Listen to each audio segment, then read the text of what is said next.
Going behind our backs to find your birth father? Going to his worksite 3 times, even though he told you to stay away. Okay. No, not okay. Not only are you putting yourself in jeopardy, you're putting Gabe in a position where he could be arrested, and you're putting me in a really bad spot, because guess what? I'm a cop. Whether Gabe deserves to be on that sex offenders list is another issue, but the law is quite clear. You are a minor, and he cannot be anywhere near you. I'm sorry, okay? I get it. I'm not gonna do it again. I don't think you do get it. Your birth father doesn't want a relationship with you or with your sister, okay? And that sucks. But that's the way it is. Life's a bitch sometimes. Okay, and on that Steph. note, you're grounded indefinitely. Mom's been through a lot lately. I know you know that. But she's right. You need to stay away from Gabe. And you need to shape up. He's tall. Like you.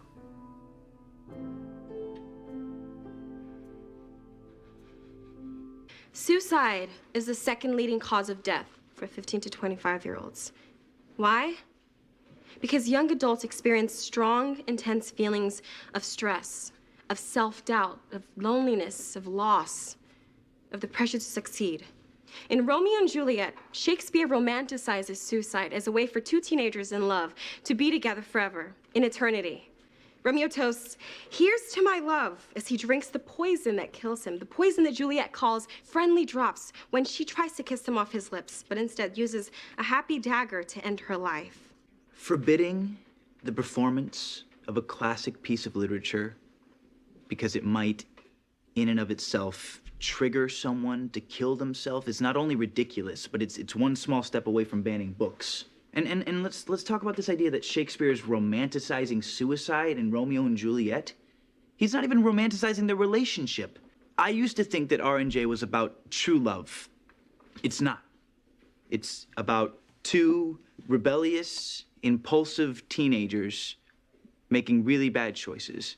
And this suicide pact at the end, it's not portrayed as this ultimate act of true love. It's portrayed as a tragic act taken by 2 screwed up kids who dismiss the value of their lives. It's for never was a story of more woe than this of Juliet and her Romeo. Okay, so we've heard both sides, and it's time for the honor board to vote. Those in favor of staging Romeo and Juliet, raise your hands. Okay? And against?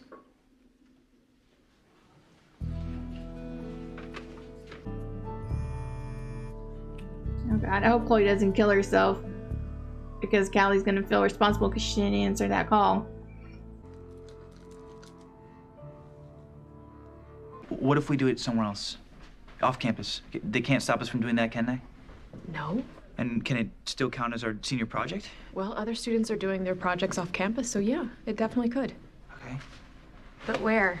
Well, we need a theater or a big space, but we don't have the money to rent something like that. Plus, without all the lights and the soundboard we have here at school, it's like impossible. I don't see why I have to go to some class for losers. Because you've been acting like one, that's why. This is so unfair. No, it's not. Listen, I understand that you're disappointed and upset about Flintwood and wrestling in your birth father. But you know what? You have not been responding appropriately. This is bull. No, it's tough love. You know what? Go get ready before I kick your ass, and don't think that I won't. Okay, I wasn't gonna say anything, but you are being way too hard on him. Telling him that his birth father doesn't want anything to do with him. Telling him that life's a bitch. Yeah, well, that's reality. His or yours? I realize you're having a rough time with the mastectomy, with having to ride a desk at work, but Jesus is not the only one who's not responding appropriately. That's not coming from a critical place, it's coming from a place of tough love.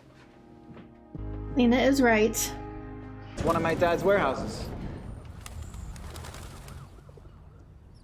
Do the play there? What are we doing here? Maybe. Hey, you should sing something from your play. From R&J? For real. I want to hear you sing. 'Cause I'd be lost without you. What if you do the whole play here? Are you serious? I mean, I know my dad will say yes. Oh my God, you're totally my hero.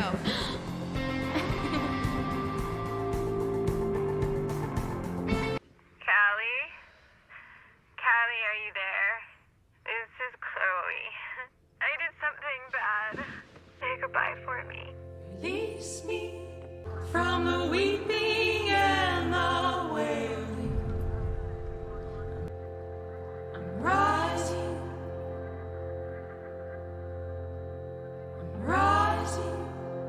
I had something really bad happen to me, and I've been angry and keeping it inside. I had cancer, and I had to have both my breasts removed.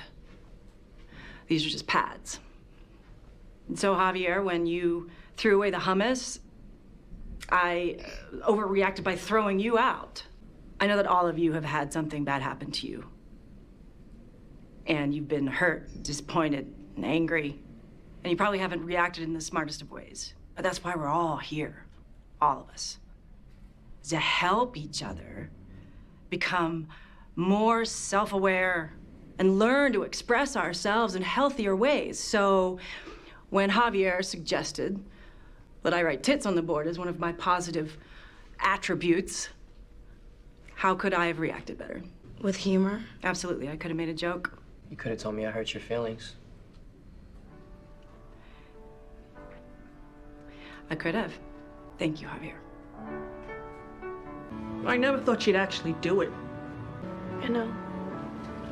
You were right, Cal. You know, I should have listened to you. I should have taken her threats more seriously.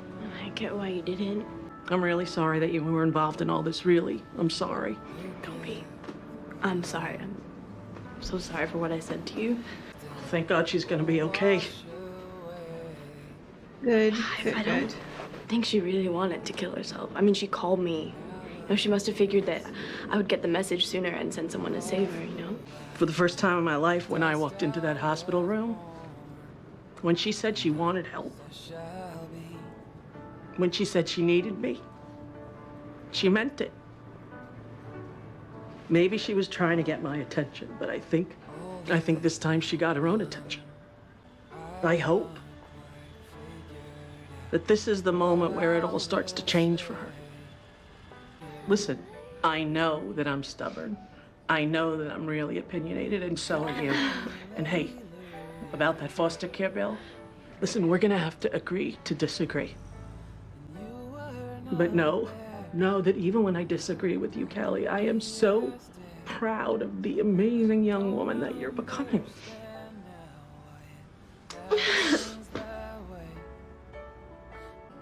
You mind if I just sit there with you?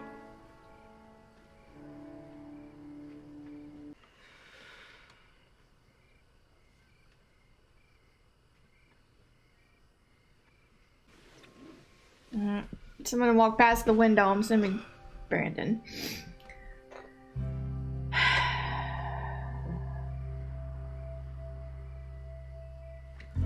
Don't worry, we're doing it off campus, and you don't have to come. Why is she crying? Hi, can I talk to you? Please don't tell me it's something to do with Monty being inappropriate. Sally, what happened? I'm freaking out. Sorry, I don't know, it's really hard for me to say this.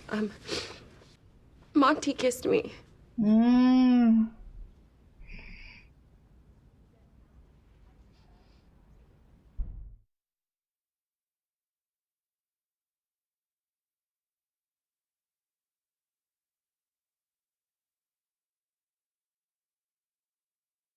Okay, so this was a heavy episode, I'm gonna say. I'm not really gonna say much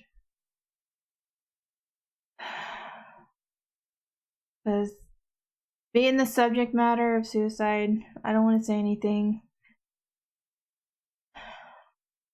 because people can take things the wrong way, and I don't want to start some kind of fight. So all I'll say is if you're having feelings of suicide, please call somebody. Get some help. Talk to anybody. I think this is the second time they've had an episode that had to deal with suicide. Because the first one was with Sophia, Callie's sister, trying to kill herself. Oh, so yeah, like I said, I'm not gonna talk about it. I'm gonna just say that as far as the play being banned at school, I don't think that suicide was romanticized in Romeo and Juliet. They didn't have a suicide pact, unless I understand the play wrong, which is understandable considering if you read the original words and stuff, it's a foreign language almost. So, but from what I got from it was they couldn't be together because of their families, okay? And so I think that Juliet faked her death so she could get away from her parents, and Romeo was supposed to meet her, but Romeo didn't know that she was faking her death. He thought she really died, so he drank poison by her to be with her, which I could see where you think that's romanticized, whatever. But after he drank the poison, she woke up, and then she tried to join him by kissing him, but there was no poison for her to have, and so then she stabbed herself with a dagger. Okay. Like I said, there was no suicide pact. That's not what the plan was. The plan was stupid, and the plan went completely and utterly wrong. But yeah, so I mean, the teachers teach it at school. Like, I had to read Romeo and Juliet in high school. So, I mean, and it was required reading. So I really didn't understand the banning of Romeo and Juliet in this episode. I didn't really understand it. The thing with Monty, I didn't say anything in the previous episode when she was helping this girl, because I thought that Monty wouldn't go there, but I felt like she was gonna do something like this. Like, she was going to, because I think the girl kind of reminds me of Lena. And she's in love with Lena, can't have her, so she's gonna go after somebody who kind of looks like her, I guess. But yeah, so I mean, Monty needs to lose her job, and hopefully Lena can become the principal like she wanted to be. So yeah, so Monty was very inappropriate by kissing this girl, and I'm glad that she came to Lena to tell her. I don't know what's gonna happen, but yeah, Monty needs to go, because I don't know. I wouldn't think the girl would make it up. I wouldn't think so. She seemed genuinely upset, and the way Monty's been helping her extra, I can see that Monty did what she did, or what the girl says she did. I just hope she doesn't lie and say the girl's making it up, unless she is making it up. But I don't know. Monty needs help. She really does. I hope now that this thing happened with Chloe, that she seems to, really wants to get help, that maybe this can go towards fixing Rita and her relationship together. I'm glad Callie doesn't blame herself.